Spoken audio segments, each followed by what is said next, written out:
And even when I'm a cyborg, my heart will be with you, loyal listeners. Because you won't need it anymore. You'll be right. cyborg. I'll be like, take it.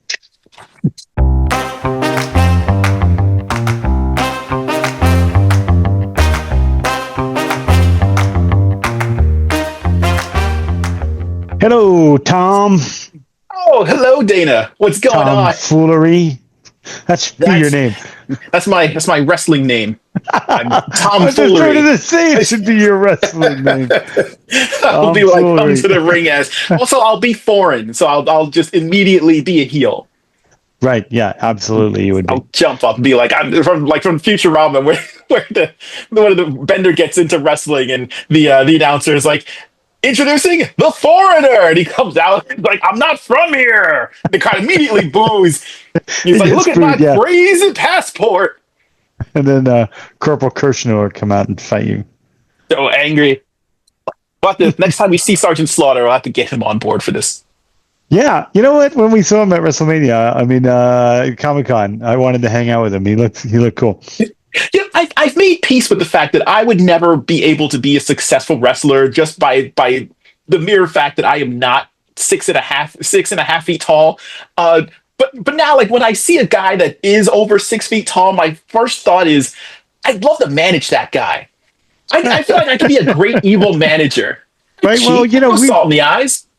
Dale met like Boris Koloff and some others, and like they're not big guys. They're not big guys, but you know, we digress as we always do. Welcome, Tom, for joining me on another episode of Two Guys Talking Toys. And boy, I keep making promises that we're going to be doing this every week, and then we don't. You know, we do this for fun. We also do this to no format that is consistent at all. But I think maybe I should change that and say right from the get-go, thank you for joining us for Two Guys Talking Toys. If you're enjoying the show, if you would like to get notifications that the show continues to exist, give us a like, subscribe to the channel, hit the notification bell because YouTube does not like reminding people that things exist.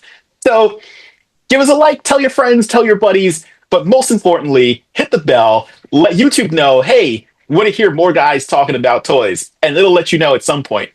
And then eventually it'll like unsubscribe you again, and you'll have to do it again. So we encourage you to jump on board, but check back. I know that we got a new watcher or listener. One of the guys that has kids at school. His name's Sergio. He's got two wonderful kids, and they're a beautiful family. He's a tall, friendly, talented guy. He does a lot of like music. He wrote a children's book. Wait, how tall is he? How tall is he? He could be a wrestler. You could manage him. I could manage him as a wrestler. That's good to know. He's tall. He's probably 6'1" or 6'2", and you know, he's such a good guy, and he's so smart and articulate. His name's Sergio, and he has a two great kids and a sweet and beautiful wife named Tisha. And I know he's been listening to the show. So Sergio, if you're listening, thank you, and we appreciate you. Yeah, appreciate you listening, and Joe, as well as the other listeners and watchers. If you're into toys, and if you're listening and watching to this, I assume you are. I've been getting more into. We've been doing more toy reviews, so check out the channel. I just recently put one up for Cobra Khan. There's one up for Dream Master Mumra. He's there to haunt your dreams. I've got some stuff for Armies of Ashmore. Yes, does that make him a dream warrior? Is he going to go fight Freddy Krueger? No, he's the master of dreams. If you wanted to fight him in the dreams, then you would be a dream warrior. Oh, so he just wears an ugly green jacket. Got it. He might, but he's there to torment you in your dreams based on the episode. But yeah, so we're like the channel's actually starting to get a little bit diverse. We've got discussion of toys. We're getting toy reviews. There's shorts. Check out the shorts. All that fun stuff. So check out my shorts. Don't check out my shorts. No one wants to do that. That's the only shorts. The only thing that should happen with shorts should be you saluting them off of the Nick show. Right. Which I never watched, so I'm probably not the best person to be advertising that show, which now doesn't exist. But Dana, you didn't endorse it. Okay, go ahead. What have you got? You got anything good this week? I did, although I don't remember what I showed last time. But I just opened two of the retro card G.I. Joe Classifieds line, which is one of my favorite current lines. So I got I found a whole lot of Joe starting to hit. Yeah, I got the retro rock and roll. Now they did do a rock and roll, but he wasn't on the retro card. And rock and roll is my favorite California bodybuilder surfer dude. And there he is. And I love that they give him. Oh, that is cool. Rock and roll. He's got nice. And he's a beefy guy. He's pretty buff. Wait, was he one of the new recruits from the movie? Rock and roll? No, he wasn't a new recruit at the time. You're thinking of Falcon. The other guy. No, who had the Hawaiian shirt? Oh, Chuckles. Okay, I don't know why I would confuse Chuckles with rock and roll, but I don't. Go. Well, maybe it was the Magnum PI California surfer dude. So here he is. That is pretty awesome. Oh. Now you being in North Carolina, Virginia, you're seeing more stuff than I am. Like the New York stores, they got nothing. I was surprised to see the classifieds Cobra Jeep at Walmart, and it was only $75. I can't imagine. I mean, I bought 2 of them off of Hasbro Pulse, and I don't remember what I paid for them, but it was only $75. Yeah, they've been dipping in price. I know it was on Amazon. They've been going down. It's weird because the fluctuation on the price for different things in the classified line seems to vary wildly. Like there's some guys you can get for retail and I got this rock and roll on clearance at Target for $8 or something. Are you serious? Yeah, I see none of that. But I've also seen people are sending in pictures of Crystal Ball on clearance in Walmart. He's nowhere to be found here. No, I need to find them. I would jump up and down. The pre-order for him vanished in like seconds. He's one of the few characters one, I don't remember him, but also based on the redesign, I really liked him, and then found out that he was designed by Stephen King and his kid. So I really want him. Yeah, he's a very cool figure, and nowhere to be found. Nowhere. But you know who I do have also is everybody's least favorite mind-controlling orthodontist is the retro card. Dr. Mindbender. Hey, there he is. And this is all. Yes, this is a work of art. They did so well designing this figure. I think he makes people uncomfortable. He does, for all the right reasons. Just his look is uncomfortable. Of all the newer Joes that I have hanging up in the booth, he's the only one that hasn't sold yet. And I was like, are people just embarrassed to walk up to the cashier with him? Or they're like, I would like to purchase this man. Thank you. We've discussed his choice in clothing before. That he looks like he's going to people feel weird. He's going to go feel a little weird. Rob Halford in concert. Like he's definitely a Judas Priest, maybe a Kiss. He's a member of the Kiss Army. Something is really going on here. He's like Adam Ant. I've seen Adam Ant kind of wear this kind of thing too. But he's got that look. Like he'd be like, "Your dental work is done now. Into the oven you go." Like he's just kind of creepy looking. Like Mindbender, why? Look, he needs this done before RuPaul's Drag Race comes on, and that's all there is to it. Right. I think, Tom, you need to grow that kind of mustache that he has. That's not possible. This is as good as it gets. Look at the detail on his eyebrows with that little. Look, he is ready to fight another boxer in the 1940s, like right now. He wants your dukes all the way up. Maybe that's why he doesn't like dukes so much. I'll immortalize you. He is ready to give you the molly whopping that you have coming. So did you get anything new at all? I sure did. I'm going to drink my tea. I do. If you hear weird noises, know that I just ate an entire bag of sour apple jelly rings in like 3.5 minutes. So if I vomit on air, you know why. That's the only way that you should be eating those rings. That's what you need to do. So I have gotten in the next wave of the He-Man Thundercats crossover. So I got myself Panthro, who looks a little weird, but also awesome. What kind of what's going on with the neck brace? So I think this is probably like as much a fusion that we're going to be getting. So it's very Man-at-Arms in the way that it's designed. It's kind of hard to see from the side, but it's got that Man-at-Arms kind of slightly over the bottom jaw kind of look, which is, I don't know, it's a weird. This whole crossover is just a little strange because at the end of the day, I think it's just an excuse for Mattel to give us Thundercats, which Well, yeah, it's fine too. That's fine with me because boy, do I love me some Tigra. I was excited for this. It's kind of strange. He's a little pale. Like not quite the vibrant orange that I was expecting, but still looks really good. I don't understand the clear armor. I don't get. Yeah, like it looks cool. Maybe it's almost like he's a Green Lantern. He's joined the Green Lantern Corps. I don't know why he has it. I don't know what the explanation is. I don't really care. He looks neat. Cool. I like that the back of the boxes give you a little bit of a hint of what we might be getting. So like we've got a different design for Triclops. Lines like to do that. Who else had something different? Well, they've all kind of got someone. They're fighting someone who will probably be appearing later on. Like I like how it appears. I like how the Panther tease on the back of Tiger's box. I like how you're doing this, and it just feels like you have just toys laying about. Like it looks like you're just grabbing things. You know what? I kind of do. Before we start recording, I'm like, okay, what did I get? What do I have here? So a few more things, and I do mean a few. So I've been do I wish I could display my virtual background may have been the best Transformers display that I have ever been able to put together. This is from years ago. Ever in history. Forever. Like there's no one has a better Transformers display than this. No one has as many yellow Transformers who are not Bumblebee than I do right now. Right. I feel like you need to put that song in. No one does it better. Like when we're editing this. Yeah. So this guy I found in Walmart. This is Mixmaster, the final Constructicon that I needed to finish my. Well, you know what? So, just to bring us back to a conversation that we had months ago about characters, like races of characters who we were trying to figure out like what race they were, like how I thought Destro was black. And Blaster is clearly black, and no one will ever tell me otherwise. Jazz is clearly black, and no one will ever tell me otherwise. Well, because we know the voice actor too. But we know the voice actor, but like the way they're written, the things that they had to do in the show.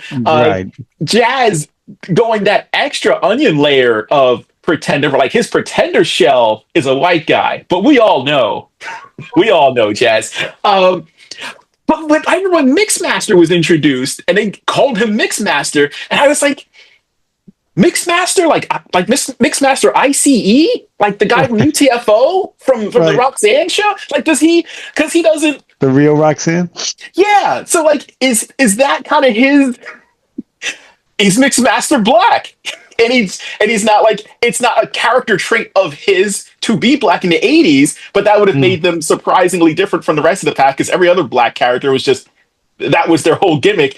But I was like, Mixmaster, are you like the black guy in your group? Are you the me in your group from like the 80s or the 90s where maybe if you talk to Mixmaster over the phone, maybe you wouldn't know it first. And then you meet him in person, and they're like, "Oh, I didn't know." But yeah, but Mixmaster was the last member of the Devastator Studio Series set that I needed to complete. Oh, are you going to combine them?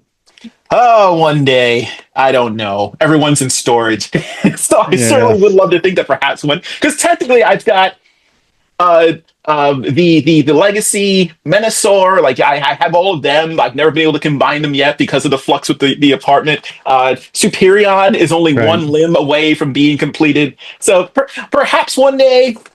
I feel like I'm one part away from being completed too, but I don't know which part it is. I lost the manual. I can't figure out which part I'm missing.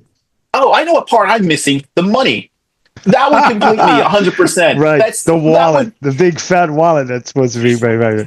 There's a Keanu Reeves comedy movie that's coming out where he plays kind of like a discount angel, and he meets like Aziz something, and he's just really bad at his job, I guess. And he shows up to this guy who's poor and he's down on his luck, and there's Seth Rogen plays some tech bro who's living it up, and somehow he switches their lives. so his supervisor comes in and he's like, or she's like, "What are you doing?" Wasn't this movie called Trading Places in the 80s? Well, look, we all need some sort of body swap situation swap movie. Every movie is just a rehash. This is nothing new. Nothing is new. But they swap, and the supervisor comes in and she's like, "What did you do? Why'd you do this?" And he's like, I thought by making him rich and famous that would show him that it doesn't solve all of your problems." And she's like, "Well, what happened?" And he's like, "Well, it turns out that making him rich and famous solved all of his problems." Yes, sir. So I tell people who say money doesn't buy happiness, they just don't know where to shop. So I also picked up Alpha Trion, who is one of the 13 primes. This is, I'm not gonna be able to get him too close, but this is Alpha Trion before he grew in his big old beard. He's just rocking the stash for this particular release, right? Because there is that's the title of this show. Rocking mustaches. The rocking. We've talked about 2 mustaches so far. It's an original mold. It looks really cool. I'm actually excited to open him up, but I don't think it's possible to do better than there was a release of him that was a repaint of the Scourge mold that came out a couple of years ago, and it's him in a 2-pack with Orion Pax, and I think that might be the most perfect version of him. But this one also looks really good, so I'm excited for this. It does look pretty good, and I like that it's a new mold. And finally, we can move on after this.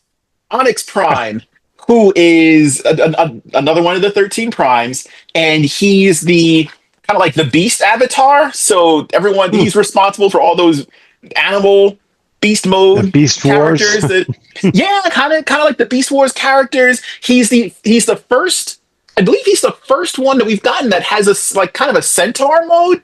Oh, wait, no, there we go. Yeah, I think he's one of the first ones to have a centaur mode. It's hard when everything's backwards on the thing. I'm excited. Also, that's cool. Another one, like, even though he's kind of a large figure, just swimming in this box. Like, this guy's got a 3-bedroom apartment. He only needs a studio. Right. And I don't know what. How many more of the Baker's dozen of primes do you need? They have not gotten around to doing all 13 yet, but there's I want to say that we're about halfway. They've made Megatronus. They've done I'm a terrible Transformers fan. I have them all memorized. So we've gotten Onyx, we've gotten Alpha Trion. Let's see. Micronus is on the way. We have Alchemist Prime. So that's 4. Oh crud! There's 2 more. There's 2 other ones. There's 2 other ones that have come out already. So we're getting there. Crodimus Prime. And they've lumped in Star Convoy with the primes, which is weird because Star Convoy is his own separate thing from like the Japanese series. I don't really not on board for that, but we're getting there. We're almost there. And they've announced there's been teasers of a few different other primes that are on the way in toy forms. That's it. Like Quintus Prime has been teased, and that's the tie to the Quintessons and all that fun stuff. So with that being said, we can kind of segue directly into this week's topic. That's what everyone's been waiting for. I want to do Cyborgs Part 2 because the Quintessons from the Transformers series, once they got into the movie, like they really kind of messed around with this more in the movie, and maybe like season 2, where when you got off Cybertron and you're looking at life forms that even interacted. I thought you were changing topics. What? I thought you were changing topics. What? Wait, no, we're doing Cyborgs. Okay. Part 2. Okay. No, I mean, like, it sounds like you're still talking about the primes. Well, I mean, they're connected. This is what you call a flawless segue. The segue. Okay. What is happening? Sorry, I derailed your segue, Tom. Go for it. This is one of the first times I've been able to do it without a full stop. Be like, look, I got nothing. We're just going to talk about this. Seamless transition. I know I do it so rarely that I understand why you'd be thrown off. All right, I apologize. Resume your segue. The quintessons were like once the Transformers series started messing around with characters outside of Cybertron, and we started looking at like the quintessons who were cyborgs. They had both the organic and the mechanical bits of them. And they had they had the five faces, and that was the whole point of the hilariously five-part series called Five Faces of Darkness that took place directly after the movie. But they were introduced in the film, and they were these cool. They had like the weird octopus orb bodies with the different faces from the different kinds of judges. Those. So where did the biomass come from? Was it an alien? They don't ever fully explain the origins of the quintessons. Yeah, I don't remember ever knowing where it came from. They just kind of. It's part of the. To me, it's an interesting part of the lore that has sometimes it's acknowledged and sometimes it's not, because depending on who's working on the Transformers series, they change it a lot. But the original, did they even make toys? Yes, they originally they did not have toys because they were like just show only. But later on, I think the first official Quintesson-ish character appeared in the Transformers Energon series. There was a character called was it? It's gonna bug me. I can't believe I've forgotten this. There was a Quintesson style character that appeared in that series, and he received a toy, and wasn't the best toy in the world, but it was the first time that a Quintesson that had the changing five faces had been created in plastic. There were like third-party companies, like there were fans that created their own versions of the Quintesson. That's cool. Like, I love when I get to see those toys. Yeah, and it was kind of neat because they were pretty spot on, and they were mass-produced, and they were a little bit more expensive, but that's the nature of a third-party figure. Yeah. But Hasbro themselves and Takara, they never made an official Quintesson that you could pick up and hold and mess around with until just a few years ago with the I don't remember if it was like War for Cybertron or Earthrise. It was one of the later one of the more recent lines where we finally got like an official full-on five faces. You get the orb, the egg body Quintesson. Cool. So they do officially exist. They even made I don't remember if it was a San Diego Comic-Con exclusive or a Hasbro PulseCon exclusive, and it was called the Pit of Judgment, and it was a really what cool. I'm falling into. How do I get out of it? Look, it's hard to crawl out once you're falling in. It is tough, but it's one of the coolest looking sets that I think they've ever put together, because you don't ever actually, as much as I love opening my toys and taking them out and playing with them, the box set itself it's a scene. It's the scene from the movie where. I hate when they give it a cool box. Yeah, we're like Hot the cereal figures, the Tony the Tiger and the Frankenberry. I want to touch them, want those figures out, but the boxes are so cool. Yeah, that's why like I appreciate a well done, like a good looking box, and it's made worse if the figures within the box is almost its own display piece, and that just feeds right into I need multiples of these, so one that I can actually keep in the box because it looks cool, and one that I can open. I hate that. I love a great design. It's very impressive to me, but it's also it's very the packaging almost upsetting. Cool. Yeah, it's almost upsetting when I can't be an out of the box collector, because I almost despise mint in box collectors. Because I think they're doing it wrong, just like they think I'm doing it wrong. Which we're never going to see. It's the biggest debate. Forget about the floor of the House between the Republicans and Democrats. The real debate is whether to take your toys out of the box or not. In or out of the box. That's my brother-in-law and I. Out. Yeah, the correct answer is out of the box. I'm sad that I interrupted your segue, but I'm glad you segued into those characters, because the first episode about Cyborgs, we really focused mostly on human beings with cybernetic parts. And that's why I asked about the biomass, because I knew they weren't humans. But then that made me think of, you brought up Overkill from the McFarlane universe, but we didn't talk about Cygor. Oh, 100%. Like The cyborg gorilla. animals are amazing. Yes, that what was that Max 10 or what was that line of figures McFarlane put out that was like yeah, it was like it had some Max weird 10 like or BMXy sounding thing. Yeah, but very X Games.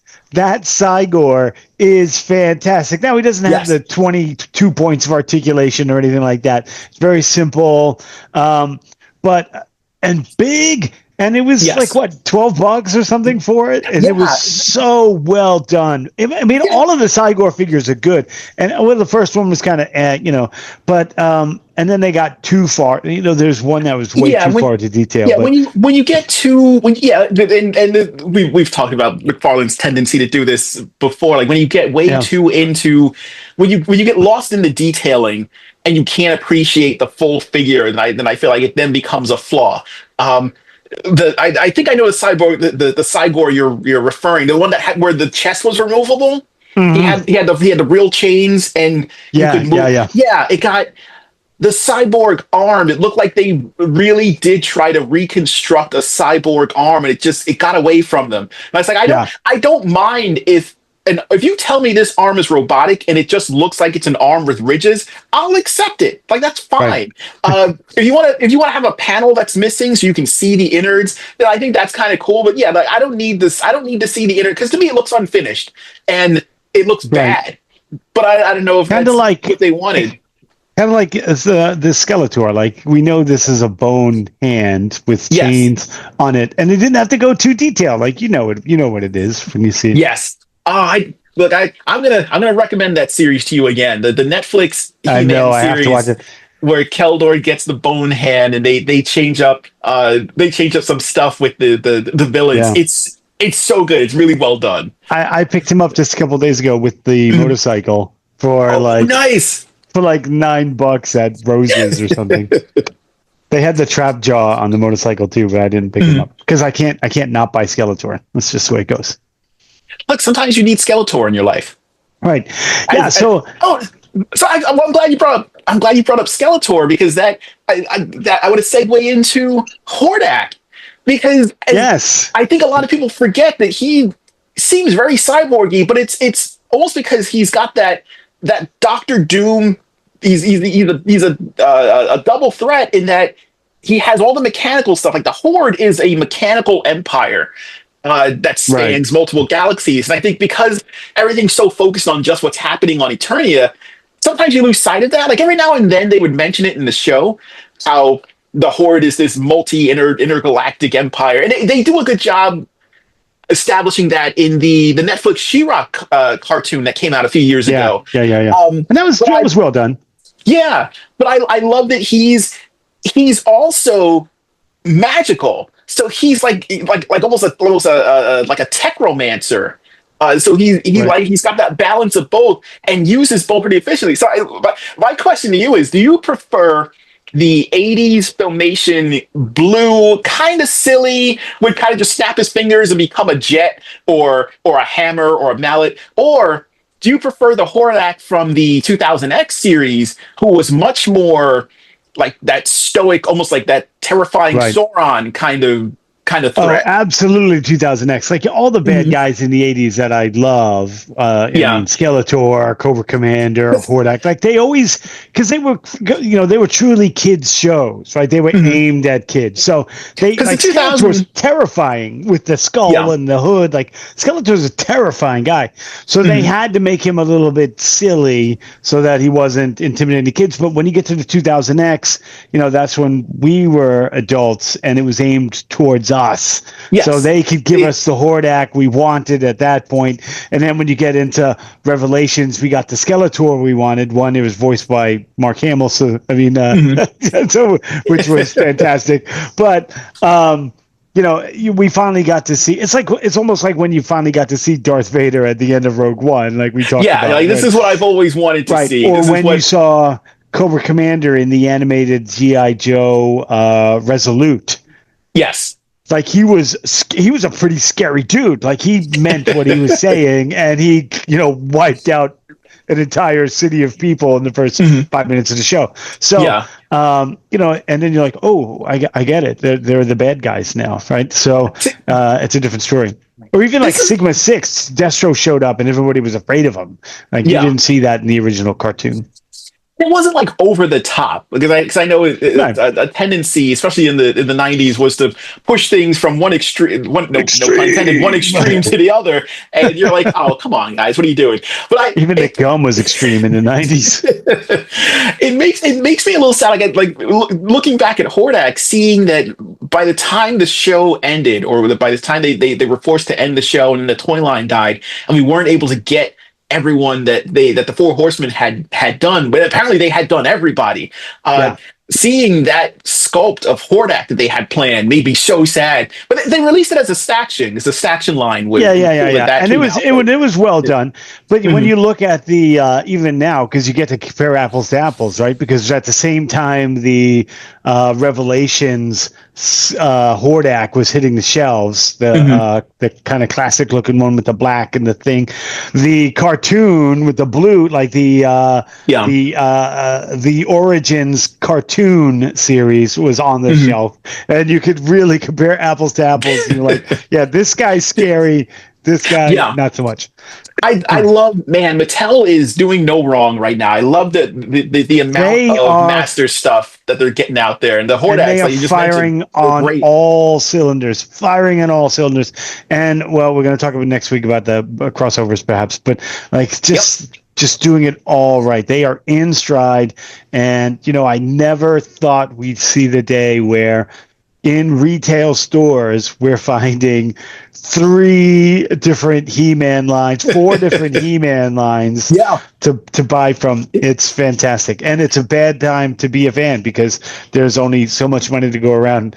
You've got multiple, like you can walk into Walmart and there are 3 different Turtle lines and there are 4 different He-Man lines and you've got G.I. Joe on the shelves. Like this is the 80s child dream, right? Can you believe, like, when you were a kid or when you were younger and you were collecting these and watching the cartoons? I'm glad you changed it to you're still a kid when you were a younger kid. Because I tend to do that a fair amount because I was like, well, a lot of people were maybe not children, just younger, but also enjoying this for what it was. Like even way back when. I couldn't fathom. Even at the time, I understood. I was like, well, this is going to go away. Like, I need to enjoy this while we've got it because it's not going to be here forever. But if you had told me decades later, these are going to be on the shelf, not only are they going to be on the shelf, they're going to be really well done. They're going to be kind of amazing. I don't. No, I wouldn't have done it. And to know that I can have them all on the same scale, all the different characters, and we've talked about this before, but it really is cool. And it's gotten to the point where, 5 years ago, I was only buying vintage toys. Like I was buying the stuff that I had and the stuff I didn't have that I wanted, but I've shied away from that. And I'm buying now the cooler versions of the vintage toys that I wanted because they're all out now, right? So anyway, we digress. If you could send your younger self like a notice of this figure is going to be like this, like one of the current figures now, if you could send that to your younger self, who would you pick? A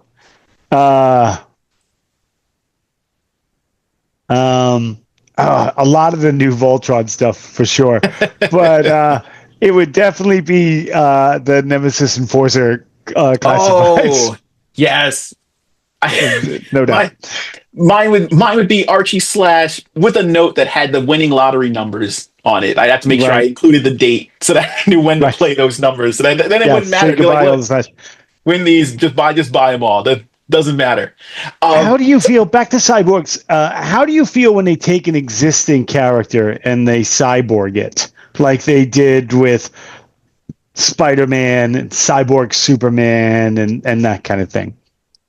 If it's a completely different character, well, you know what? I guess it depends. Depends on the story. We've had cool toys, like that last Cyborg Spider-Man figure was cool. Yeah, like that. I enjoy Cyborg Spider-Man not so much because of the look, because it's such a I'm not gonna lie, I kind of like the look too, because it is. If you said describe the, no one's going to judge you, Tom. No one's going to judge you. Describe 1990s Marvel. That's what you point to. Cyborg, absolutely, Spider-Man. absolutely. One little arm, And the one he had eye, it was so big in the '90s. Just that eye, the cable eye, and the big had cable one cyborg arm. Yeah. But I love, like, it's just such a silly design. It's such a weird mishmash. He but looked like a Weapon X Spider-Man. Yeah, now it's like an established part of the lore, and I kind of wish that they would release whatever extra. Oh wait, no, maybe they have. So in Spider-Verse, I remember they released that, like that giant giant version of one, Cyborg Spider-Man. That's a female. But in the movie, that was supposed to be a more important character, and I guess they wound up cutting their scenes for time. But I would actually love to know a little bit more about that. Yeah, it's a really good figure. I love the size of it. I love the just the overall design is really cool. But yeah, like that '90s Spider-Man, which does have a really cool toy, just completely encompasses the whole thing. I like it. It needs a decent story behind it. Like I don't want to see them do it just to do it. And I think that was my problem with a lot of McFarlane things, where I was like, well, why is he like this? Yes. But like Cyborg Superman was part of some great figures. Yeah, it was a great story. The reign of the Superman, right? Mm-hmm. And that some fantastic figures came out of that, starting with the DC director. They had some cool ones, but the DC Universe or whatever I'm thinking of, yeah. And I love when it's a character that's not a one and done. Like the Cyborg Superman had staying power, and both in the realm of toys. Of course, like having a new design, you're gonna get new toys from it. But the original design with him in the Superman suit is iconic, and he looks really cool, and he's disturbing, and he's off-putting. Seeing Superman with metal robot features, but when the feeling of being grossed out. Mm-hmm. By Superman, it was a weird feeling, because even like there was Superboy, right, who was this cool looking dude with the leather jacket, and then there was Steel. He was cool, but he was he had a different look and all of but like, and then the Eradicator, which was the lamest of them all, in my opinion. But his most recent figure is still tempting to me because it's got that clear, cool blue look to it. Yeah, but I might be able to resist. Yeah, but the Cyborg Superman had that cool, and of course it captured that sort of Terminator-esque love that everybody 100%. Has. But that half exposed, the metal jaw and a little bit of the wiring in the neck. Like it was just enough. It was like the Terminator with a mullet. It was weird. Like I know I was complaining earlier about showing too much inner detailing and working, but I think the Cyborg Superman pulled it off because that was the point of showing those bits that that if he was fully fleshed over, it would just be Superman, but seeing those imperfections is what defined the character, and I thought it was handled really well. And I like that he eventually wound up updating to his own costume. It was still like a version of Superman, but it was just the red and the black, and there's no blue or yellow, and it was like just that stark kind of cold. And then they took it a step further during the whole Green Lantern War, when he joined the Sinestro Corps, and they changed his emblem from the S to the Sinestro Corps emblem, and he had all the rings because he kept killing people and taking them. It was such a dark story, but all of the Lantern stories got really dark after for a while. I want to say there's a DC, I think DC Universe and Direct did versions of that Cyborg, and he looks great. He's so well done. He took over the Manhunters. Yes, so it gives you more of an excuse which is a great story. They did so well so many times nailing his robotic parts, and yet we're still left wanting for a good Metallo. We just haven't seen it yet. Yeah, I think because especially now that McFarlane is handling the line, and he's just looking at to the left and to the right, as opposed to just giving us just a standard Metallo. He's like, well, what about Grid, or what about this version of Metallo that we've only seen in two issues of DC? What about that one? Right. It's like, well, yeah, that's nice, but I just want one good Metallo. It's just what I'm thinking of a line that came out it didn't come out when I was a kid, but it was there when I was a kid. It was prevalent on its way out, actually. But I think they were all cyborgs. Were the Micronauts? I think you might be right. I think they were all cyborg characters. They had one named Cyborg, and then Astron and Photon. Yeah. Like they had weird names, but they were, they had the human heads, but they were some of them were metallic, like silver. But then they were translucent, but they had that chest plate that would come off, and it was clearly robotic. And then the bad guys, like those night guys that were held together with the magnets, they were cool. But I think they were meant to be cyborgs. I just think they didn't detail the faces very well. Sorry, I have an itchy eye. Yeah. But I never liked them when I was a kid because they fell apart. Oh, I actually never had any. I remember once I got into collecting and started seeing them more like the import shops, because I started seeing those as well as the like a lot of the micro change stuff. They weren't quite what I was looking for. But I think you're right. I think they were supposed to be cyborgs. It was just it was a stylistic choice to present them in that format, so that that was the selling point to kids at the time, where they're like, "No, look, it's clear with the metal bits and." Yeah, they were cool looking, and their hands and their feet would come off all the time. But didn't somebody just recently redo them or re-release them in some form? I feel like I just saw somebody redoing them. I don't remember if the Four Horsemen tried to do Micronauts. I could be mistaken. I know that Takara is still doing, I think, Micronaut based things. I think there's a comic that's coming out or is currently out for them, but I'm not 100%. Or maybe it was the people who just did biker mice. Oh, it might be Nacelle, because they I could see Nacelle doing it. I could see Nacelle doing it. Hopefully they handle them better than Sectars. I'm thinking about the Centaurian bad guys. I can't remember his name. But he was off-putting because his head was off-center. Yes, he had the dual heads. What's his name? Double header? I don't know, because he didn't have could be mistaken. Heads, did he? Well, he had a robot head. He had like his regular head, and then there was a secondary head on the other side, so you could pop him apart and then like reassemble him with another one. Ramen Toys, that was very Centaurian. A really cool version of him. Yeah, but he was definitely Cyborg. Oh yeah, 100%. Do you have the Ramen Toys version of him? I don't. It looks really good. They did a bang up job with that, and I have to check it out. They made the most of their toys, so they made the most of their molds, because I think there's a second version of him that they released that just has double robot head, so you can then take the original one and then just kind of mix and match them together. Right. That's cool. Yeah, but he always freaked me out when I was a kid. Like even just and in the cartoon, he had this clunky walk and his head was off center. And I found that like he wasn't gory at all. He was just a big boxy guy. But I found him really off-putting, which is probably why I didn't remember his name. Like I was bothered by him. I never wanted the toy. Yeah, the design is very much because of that. Yeah, like the head's supposed to be here, and it being off to the side, like that's strange. That's weird. Yeah. Kudos to them for making humpbacked or anything. He was just kind of off center. It's weird. It was terrifying. I didn't like it. You know who was always disturbing to me? The monster minds from Jason the Wheeled Warriors. Yes. Because in the cartoon, it's a shame that I guess when that came out, we were like full on. You need to have a show, and you need to have toys, and you need this to be successful, or we're just going to cancel. There was a formula, for sure. Yes, and there was always that disconnect between the toy makers need to know what the characters look like, and we need to get the toys out, and they didn't know what the characters look like. So like the show came out, and then the toys were just the vehicles, and there's no Jace. There's no actual monster mind characters. Right, yeah, there's nothing.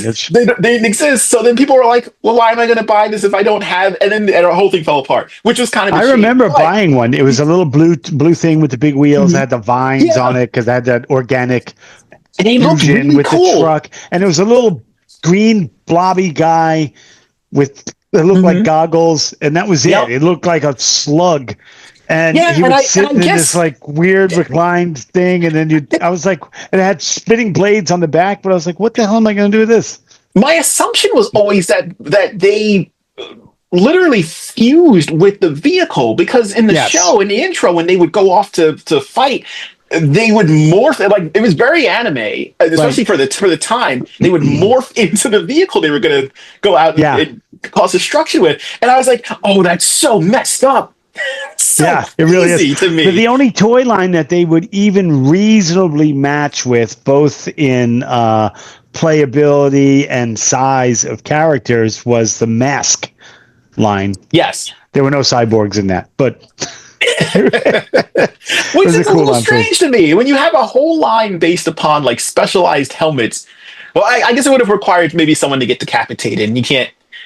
You could do that in the Right. show, but Right. you know, I guess maybe they didn't want to do that in Mask specifically. But No, I he thought it would be didn't. really cool if at some point someone takes off their mask and there's just no, it's just nothing. There's no Right. head. You know what's this cool cyborg toy that I showed on the show and I haven't mentioned? That Action Force cybernetic T-Rex guy Oh yeah. that I got at Oh Walmart man. for like $10. Yes, One of my 100%. favorite cyborg Like toy ever. I love I, that toy.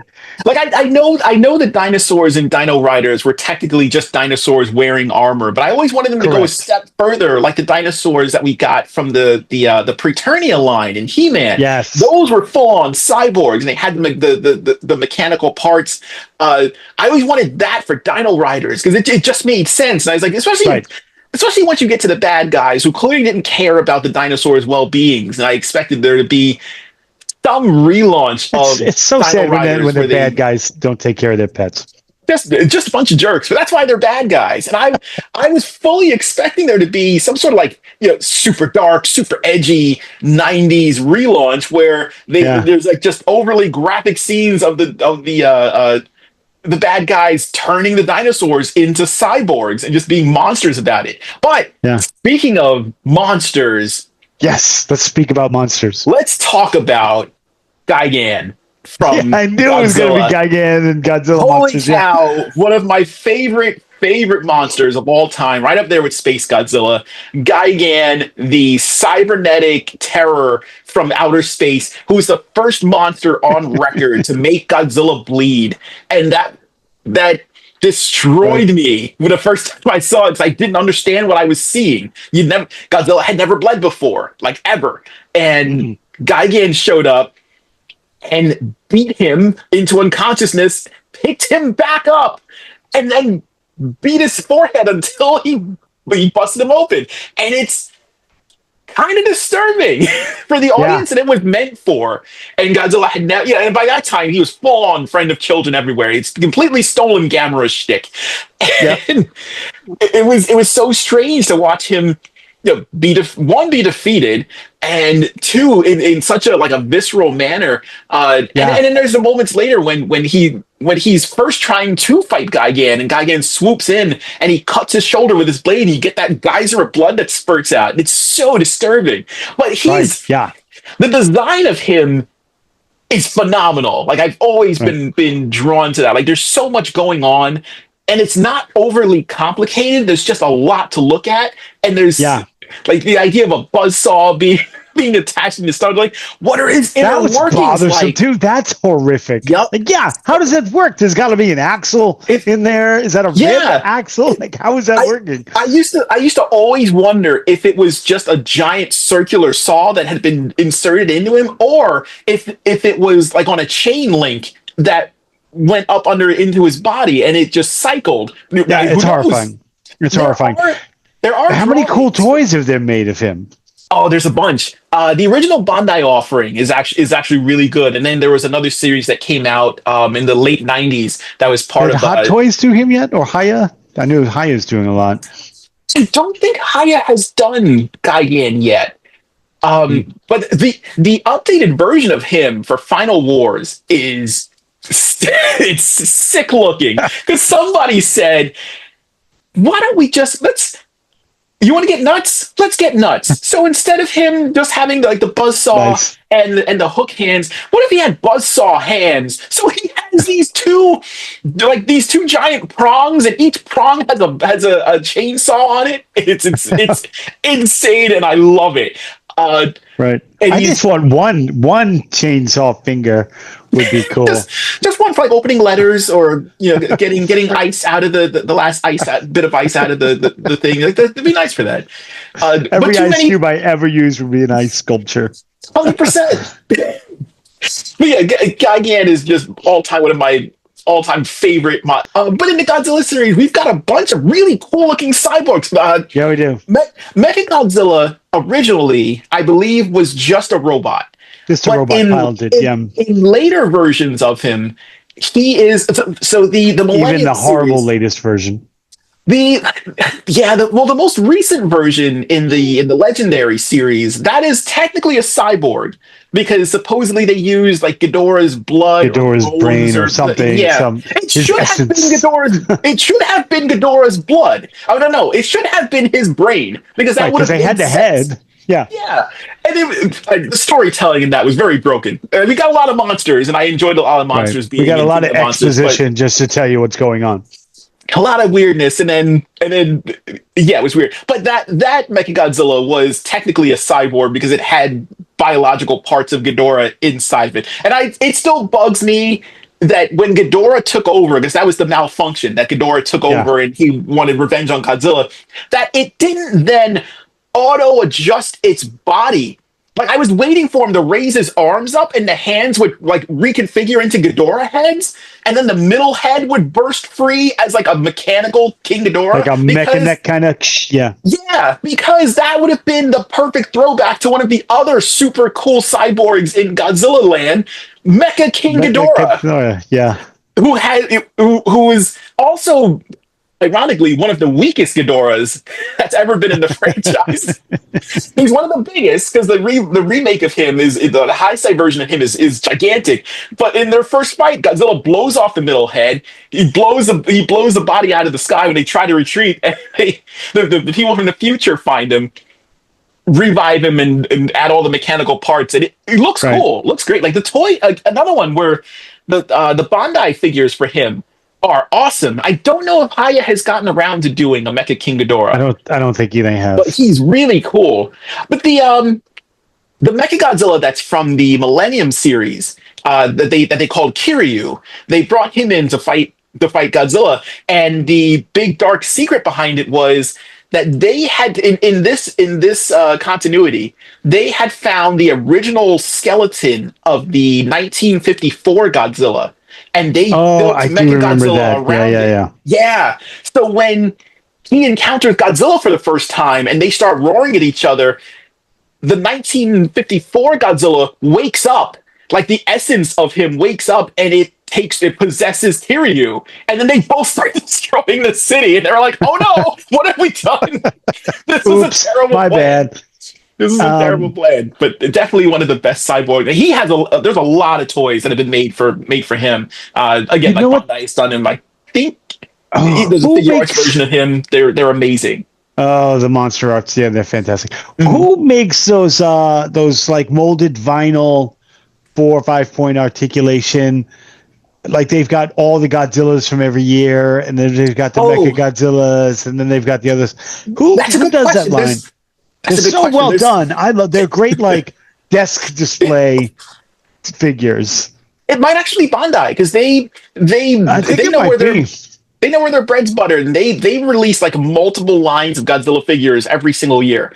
They'll like repaint them, or they'll do re-releases of different monsters, or they are still really good about putting out original molds, and it'll be maybe like a different format, or a different size class at different price points. But yeah, they're pretty good about that.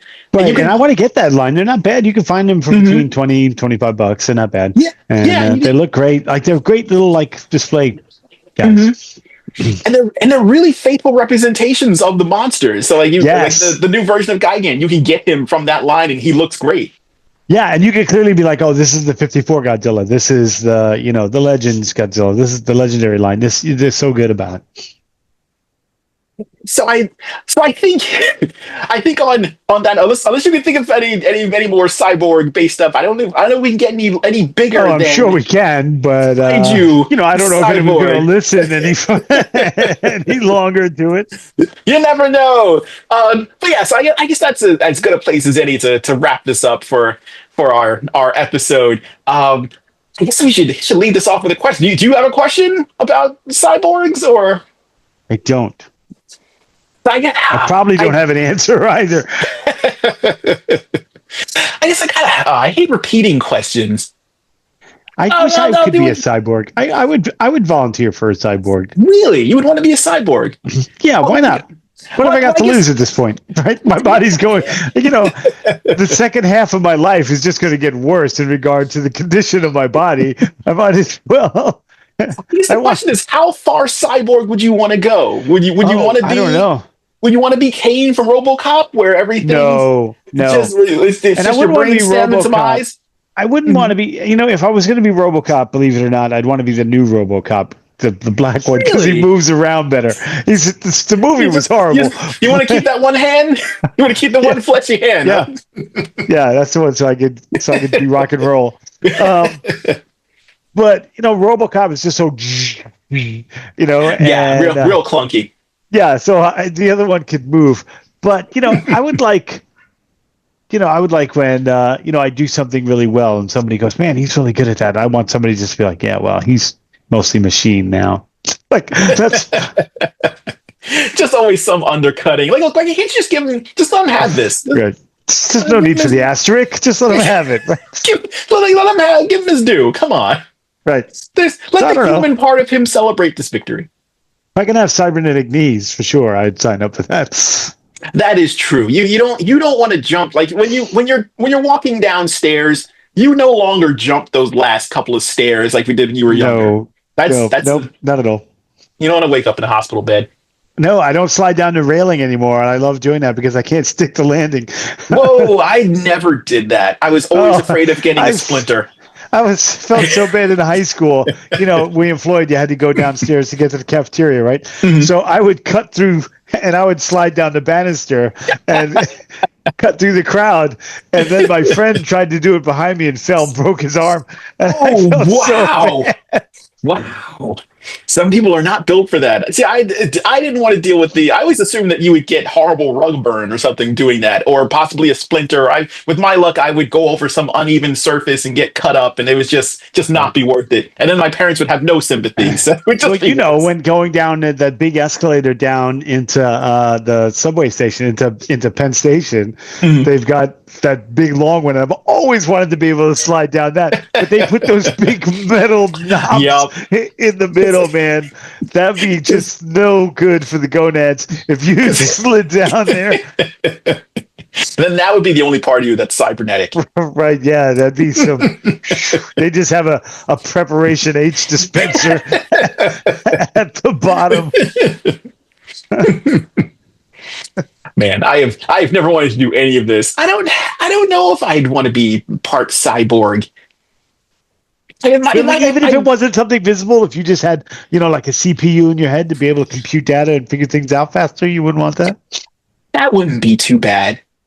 I don't know. I don't know if I would, because you figure other people would be using it to like acquire skill. That seemed like almost cheapening it to me. No, I don't want it. I don't want it to be a public market. I just want it. Just you. Yeah. So it's. I thought this might be like a mass produced, like everyone. No. So this is not like a $6 million man kind of thing. No, this is just for me. Just for you. Maybe you, Tom.